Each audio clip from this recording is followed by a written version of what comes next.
Today I'm behind the wheel of a brand new 2021 Subaru Crosstrek, and for this model year, Subaru refreshed the Crosstrek in a big way, in a huge way. There are changes on the outside, changes on the inside, more standard and safety features, a brand new engine that's available. It's a lot more powerful, and there's a new sport trim level that makes the Crosstrek a lot more rugged. So if you're interested, next up, let me talk about this brand new engine and show you what this brand new Crosstrek is all about. I want to give a big shout out to the Auto Barn Subaru in Countryside. They made this video possible, so if you're in the market for a brand new or used Subaru, then definitely check out this dealership. Their URL is on the screen and in the description below. First, let's talk about this brand new engine that's available for the Crosstrek. So standard, you have a 2-liter 4-cylinder boxer engine that delivers 152 horsepower. That comes with the base and premium trim. If you select a sport and limited trim, you get a 2.5-liter 4-cylinder boxer engine that produces 182 horsepower. 30 more horsepower under the hood and 31 pound-feet of torque more under the hood. Now this engine is mated to a CVT transmission. Of course, later on when I go for a drive, I'm going to tell you how this new engine is and how it makes this Crosstrek feel. Now, let's move to the outside because there are some significant changes on the outside, specifically because I'm driving the sport trim, and this is a brand new trim. It's a lot more rugged, and I honestly feel this is a trim level you guys should look at. There's a lot of reasons why this is it, and as you watch this video, I will explain why. Now, looking at the front, all Crosstreks get a brand new grille, and they're specific to the trim level that you select, so that is kind of cool. But take a look at the sport one. Look at the black cladding that's underneath the bumper. This reminds me of the Outback. If you choose a sport trim, definitely you're going to get the rugged look, and I love that. Even if you didn't choose a sport trim, the front bumper has been redesigned. It has a new design with a new design fog light insert cover or fog light cover, depending on which trim you select. Now, moving to the side, again, that front black cladding that you see moves to the side, and they're specific to the sport because the wheel arches, the moldings are a little bit more beefy than the standard one. So I like it. It pops out a little bit more. And those wheels are specific to the sport. They're 17-inch alloy wheels with a dark gray finish. And somehow it looks just right on a Crosstrek. 17-inch normally doesn't sound impressive, but it looks just right for this Crosstrek. Now, of course, besides the black cladding that's all over the place that makes it look rugged, take a look on top, the roof rail, nice, beefy, rugged roof rails that you can put whatever you want on there. Also, what helps with the Crosstrek's looks is the fact that there's 8.7 inches of ground clearance. So even though this looks kind of like a hatchback, it's still very high off the ground. So if you're tackling that outdoors, you don't have to worry about scraping underneath. Now, moving to the back, on top you have a shark fin antenna, a spoiler on top, privacy glass, and then distinctive looking taillights and more black cladding on the bumper. So this really reminds me of an Outback, the sport trim, and I really like the look. I think a lot of you guys that buy Subaru, you want to have that outdoors vibe, you know, the Outback vibe, and you can get that now with the Crosstrek.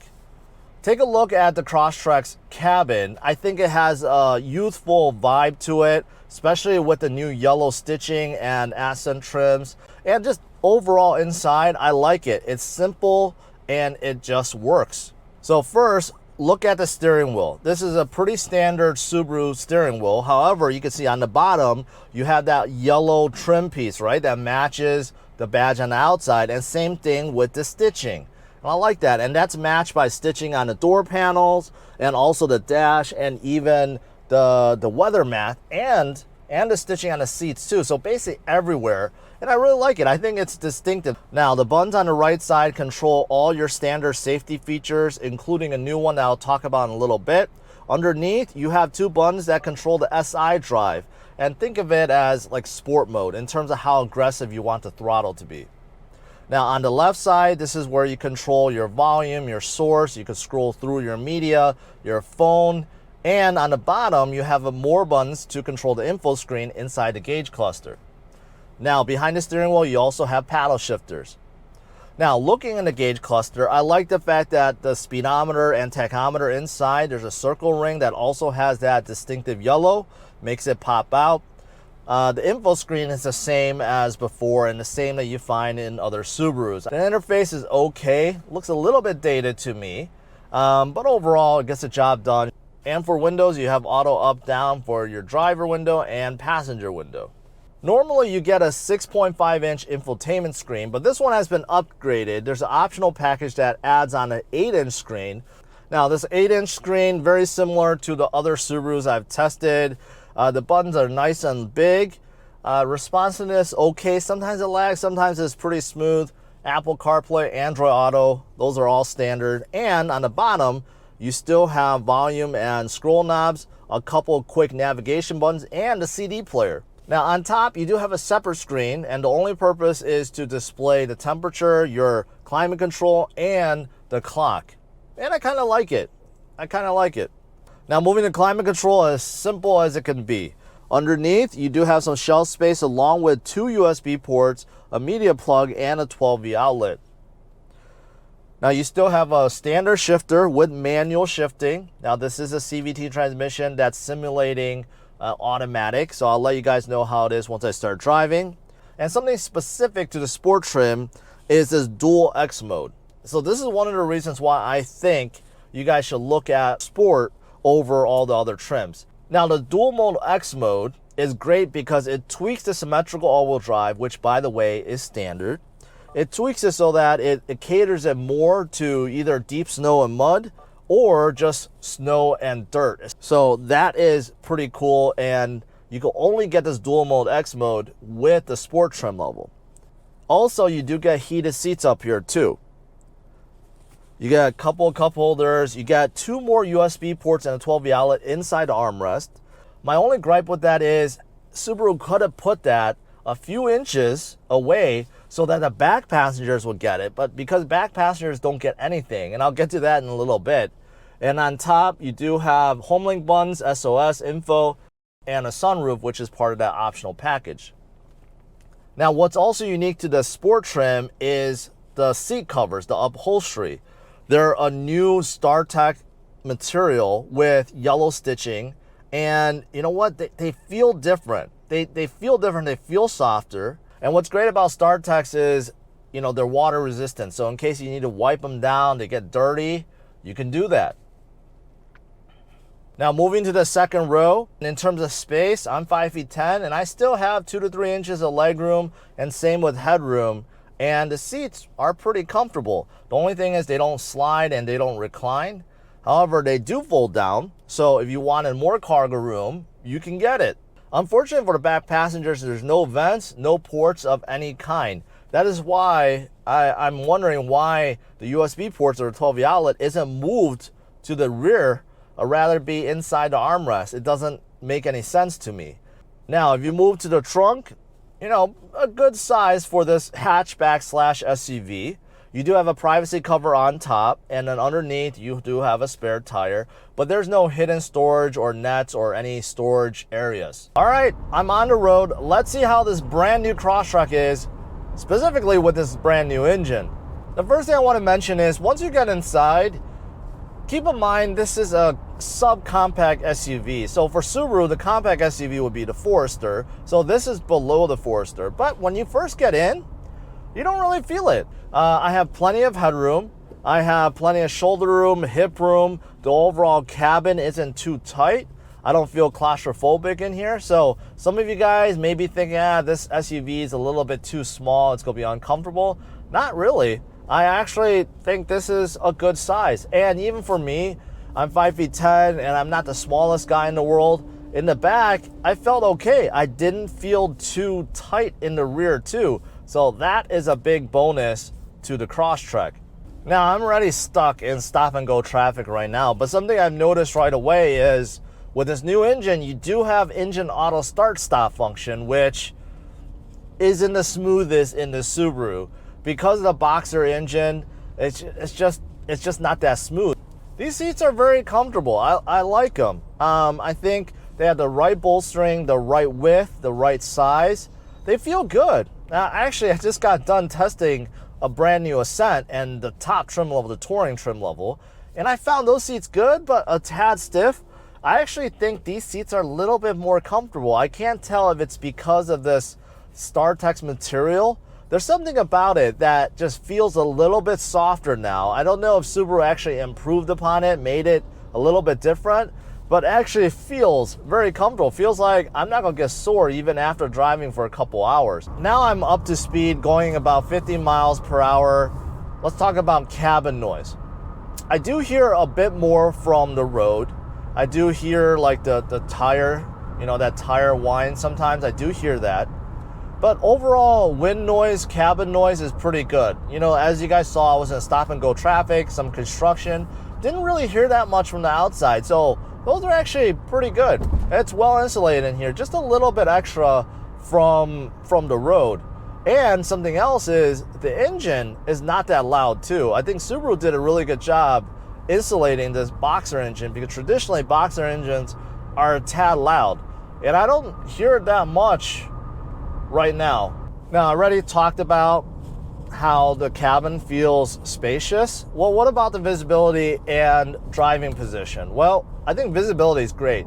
The hood slopes down so much, I don't even see it at all. So it's like nothingness in front. So no problem seeing well past the hood. The windshield is really big, enormously big. And the dash, the length of the dash is actually quite small. So front visibility is about as good as it can get. The side visibility also great. The windows are very big. The mirrors are nice and big.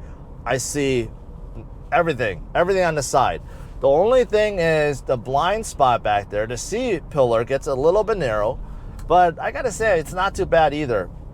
But this one comes with an optional blind spot monitoring with rear cross traffic alert. That's part of the optional package with the bigger infotainment screen and the power sunroof. So for those of you guys that want a little bit more, a little more safety, you should look into that option. But visibility is really good in here, surprisingly, very good. Even the rear hatch window is very big. The headrests are up, but they don't really block the view at all, so that's great. The driving position is also good. I mean, this Crosstrek, even though it looks small on the outside, has 8.7 inches of ground clearance, which is a lot. That's as much as the big brother, the Subaru Ascent. You're sitting high up, not as high as a midsize SUV, but similar to compact SUVs. So you get a little bit of a commanding view, and you don't really have to worry about scraping the bottom because you have almost 9 inches of ground clearance. What I like about Subaru is a lot of their cars caters to the younger generation. And they do that just by adding a few touches. For example, the yellow stitching that you see in here. On the upper trim, the limit trim, you have red stitching that you could opt for, but same thing with the Forester Sport. The outside has that orange trim. Just something, right, to make it a little bit more colorful, a little more pop, and the younger generation likes that. Unlike a lot of other manufacturers, they always stick with black on black on black on black, which gets kind of boring. So that's one thing I like about Subaru, that they're thinking about the younger generation, the type of people that would actually buy their cars. Now, as for the steering, there is slight play. So as you can see, the steering wheel, I feel no input in the car with that kind of play. However, there is an artificial weight that somehow feels satisfying. So it's a mixed bag. All right, let's test out acceleration. I put it into SI drive where it's more aggressive.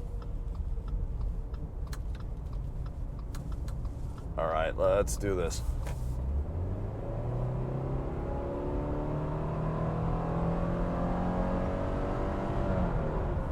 Not a rocket, but a whole lot better than the base engine.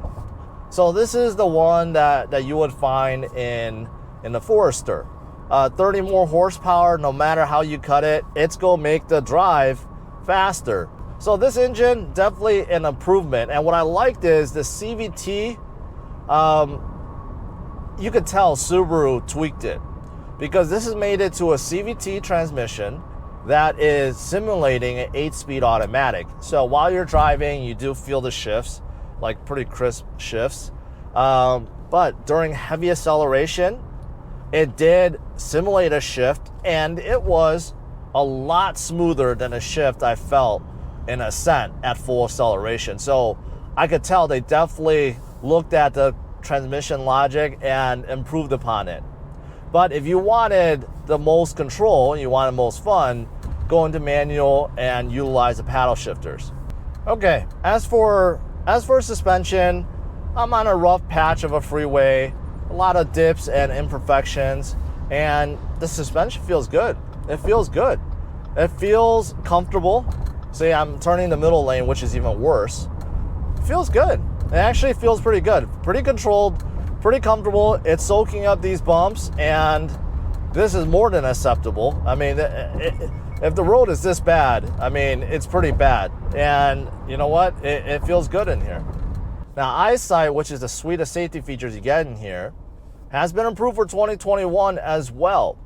So normal things like emergency braking, pedestrian detection, auto high beam, lane assist, that's all standard. Oh, and adaptive cruise control. But the adaptive cruise control gets upgraded to advanced adaptive cruise control with lane centering. And what that means is it adds another level of autonomous driving.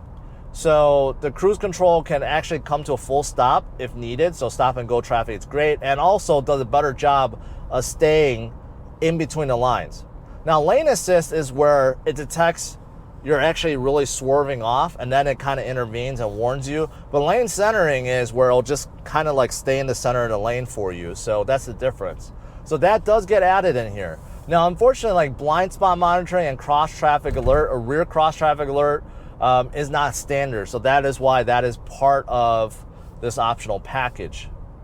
The brakes come on a tad stronger than a lot of the other cars I've driven, just a tad stronger. The pedal isn't too stiff. It just, the Crosstrek comes to a stop a little bit quicker than you would expect, and that's not a bad thing. So overall, I think the brakes are good. They're predictable. They have some give, but the Crosstrek just stops a little bit quicker. So next, let me talk about pricing and trim levels, and also give you my final thoughts. The 2021 Subaru Crosstrek comes with 4 different trim levels. The base starts a tad above $22,000, and remember, it comes with all-wheel drive standard. Next, you have the Premium, which is above $23,000. There is a bigger price jump to the Sport at $26,400, and that is what I'm driving today. And then you have the Limited, which is at $28,000. Remember, the newer and bigger engine is only available on the Sport and Limited trims. To conclude, I'm really impressed with the brand new 2021 Crosstrek Sport. I think the new rugged looks and the more colorful cabin is a fantastic upgrade. And so is the engine, which gives the Crosstrek some very needed ponies under the hood. The space is great for a subcompact SUV, the seats are comfortable, and the overall drive is quiet. Dual X mode and the new standard safety features are also a bonus. The only questionable decision by Subaru is not having any vents or ports for the second row. Overall, I'm giving the new Crosstrek Sport a score of 95. To see how it ranks among its peers, check out driversonlyrankings.com. Thanks for watching, hit the like and subscribe to the channel for more reviews, first looks, and news.